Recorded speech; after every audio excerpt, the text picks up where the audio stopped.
Hi friends, welcome back to my YouTube channel. ಇವತ್ತು ಸಬ್ಬಕ್ಕಿ ಪಾಯಸ ಮಾಡಿ ತೋರಿಸ್ತಾ ಇದ್ದೀನಿ. ಇದು ಕುಡಿಯೋದ್ರಿಂದ ತುಂಬ ದೇಹ ತಂಪಾಗಿರುತ್ತೆ ಅಂತ ಹೇಳ್ಬೋದು. ಮತ್ತು ಸುಲಭವಾಗಿರೋ ವಿಧಾನದಲ್ಲಿ ಕಡಿಮೆ ಇಂಗ್ರೀಡಿಯೆಂಟ್ಸಿಂದ ಮಾಡೋದು ಹೇಗೆ ಅಂತ ನೋಡೋಣ. ಮೊದಲು ಇಂಗ್ರೀಡಿಯೆಂಟ್ಸ್ ನೋಡೋಣ.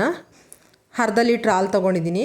ಇಲ್ಲಿ ಚಿಕ್ಕ ಸಬ್ಬಕ್ಕಿ ಬರುತ್ತಲ್ಲ, ನೈಲಾನ್ ಸಬ್ಬಕ್ಕಿ, ಅದು ತೊಗೊಂಡಿದ್ದೀನಿ. 1 ಕಪ್ ತೊಗೊಂಡಿದ್ದೀನಿ.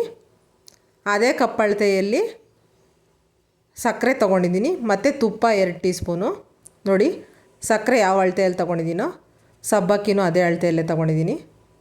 1 ಕಪ್ಗೆ 1 ಕಪ್ಪು ಶುಗರು ಮತ್ತು ಬಾದಾಮ್ ಪುಡಿ, ದ್ರಾಕ್ಷಿ, ಗೋಡಂಬಿ ಒಂದು 10 ತೊಗೊಂಡಿದ್ದೀನಿ, 4 ಏಲಕ್ಕಿ. ಇಷ್ಟು ಇಂಗ್ರೀಡಿಯೆಂಟ್ಸ್ ಬೇಕು. ಈಗ ಹೇಗೆ ಮಾಡೋದು ಅಂತ ನೋಡೋಣ ಬನ್ನಿ. ಅದನ್ನೇನು ನೆನೆಸೋ ಅವಶ್ಯಕತೆ ಇಲ್ಲ.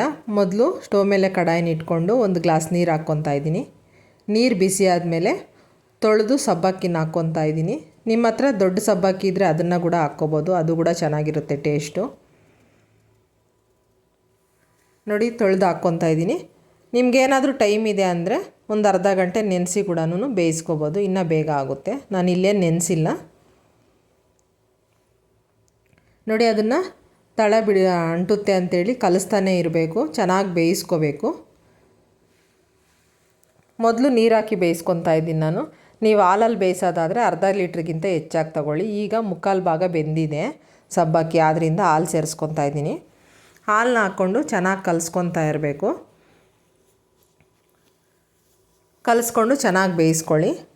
ಹೊಸದಾಗಿ ನಮ್ಮ ಚಾನಲ್ನ ಯಾರಾದರೂ ನೋಡ್ತಾ ಇದ್ದರೆ ಸಬ್ಸ್ಕ್ರೈಬ್ ಮಾಡ್ಕೊಂಡು ನೋಡಿ. ಪಕ್ಕದಲ್ಲೇ ಬರೋಂತಹ ಬೆಲ್ ಐಕನನ್ನು ಕ್ಲಿಕ್ ಮಾಡಿ.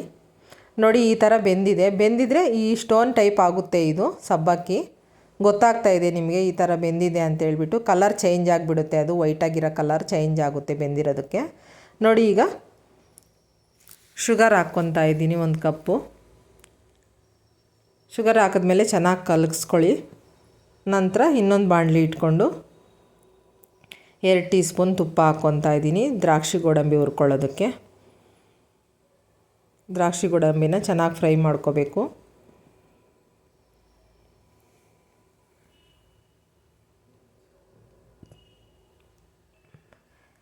ಈಗ ಫ್ರೈ ಆಗಿದೆ. ಇದು ಕೂಡ ಪಾಯಸಕ್ಕೆ ಸೇರಿಸ್ಕೊತಾ ಇದ್ದೀನಿ. ನೋಡಿ, ತುಪ್ಪ ಸಮೇತ ಹಾಕ್ಕೊತಾ ಇದ್ದೀನಿ. ಹಾಕ್ಕೊಂಡು 1 ನಿಮಿಷ ಕುದಿಸ್ಕೋಬೇಕು. ಹಾಲು ಹೆಚ್ಚಾಗಿ ಹಾಕಿದ್ರೂ ಪರವಾಗಿಲ್ಲ, ಆರಿದ ಮೇಲೆ ಗಟ್ಟಿ ಆಗುತ್ತೆ ಪಾಯಸ, ಆದ್ದರಿಂದ ಸ್ವಲ್ಪ ಹೆಚ್ಚಾಗಿ ಹಾಕ್ಕೊಳ್ಳಿ. ಈಗ ಏಲಕ್ಕಿ ಪುಡಿನ ಹಾಕ್ಕೊತಾ ಇದ್ದೀನಿ. ನಂತರ ಈಗ ಸ್ಟವ್ ಆಫ್ ಮಾಡಿಕೊಂಡು ಬಾದಾಮ್ ಪುಡಿ ಹಾಕ್ಕೊತಾ ಇದ್ದೀನಿ. ನೋಡಿ, ಬಾದಾಮ್ ಪೌಡ್ರನ್ನ ಹಾಕ್ಕೊಂಡು ಚೆನ್ನಾಗಿ ಕಲಿಸ್ಕೋಬೇಕು. ನಿಮ್ಮ ಹತ್ರ ಬಾದಾಮ್ ಪೌಡ್ರ್ ಇಲ್ಲ ಅಂದರೆ ಸ್ಕಿಪ್ ಮಾಡ್ಬೋದು, ಪರವಾಗಿಲ್ಲ, ಚೆನ್ನಾಗಿರುತ್ತೆ ಹಂಗೆ ಮಾಡಿದ್ರೂ. ಇದು ಹಾಕೋದ್ರಿಂದ ಫ್ಲೇವರ್ ಚೆನ್ನಾಗಿರುತ್ತೆ ಅಂತ ಹಾಕ್ತಾಯಿದ್ದೀನಿ. ಕಲರು ಚೆನ್ನಾಗಿ ಬರುತ್ತೆ, ಪಾಯಸದ ಕಲರು, ಫ್ಲೇವರ್ ಚೆನ್ನಾಗಿರುತ್ತೆ. ನೋಡಿ, ಈಗ ಸ್ವಲ್ಪ ತಿಳಿಯಾಗಿದೆ, ಆರಿದ ಮೇಲೆ ಗಟ್ಟಿ ಆಗುತ್ತೆ ಇದು. ಈಗ ಪಾಯಸ ರೆಡಿ ಆಯಿತು, ಸಬ್ಬಕ್ಕಿ ಪಾಯಸ. ತುಂಬ ಸಿಂಪಲ್ಲು ಮತ್ತು ಕಡಿಮೆ ಇಂಗ್ರೀಡಿಯೆಂಟ್ಸು, ಅಷ್ಟೇ ಈಸಿಯಾಗಿ ಮಾಡ್ಬೋದು. ಇನ್ನೇನು ಲಕ್ಷ್ಮೀ ಹಬ್ಬ ಹತ್ರಕ್ಕೆ ಬರ್ತಾಯಿದೆ, ದೇವ್ರ ನೈವೇದ್ಯಕ್ಕೆ ಇಂಥವೆಲ್ಲ ಈಸಿಯಾಗಿ ಮಾಡ್ಬೋದು, ಬೇಗ ಆಗೋವಂಥವು. ನೀವು ಕೂಡ ಟ್ರೈ ಮಾಡಿ, ಹೇಗೆ ಬಂತಂತ ಕಮೆಂಟಲ್ಲಿ ತಿಳಿಸಿ. ನಮ್ಮ ರೆಸಿಪಿಗಳು ಇಷ್ಟ ಆದರೆ ಲೈಕ್ ಮಾಡಿ, ಶೇರ್ ಮಾಡಿ, ಸಬ್ಸ್ಕ್ರೈಬ್ ಮಾಡ್ಕೊಂಡು ನೋಡಿ. Thank you friends.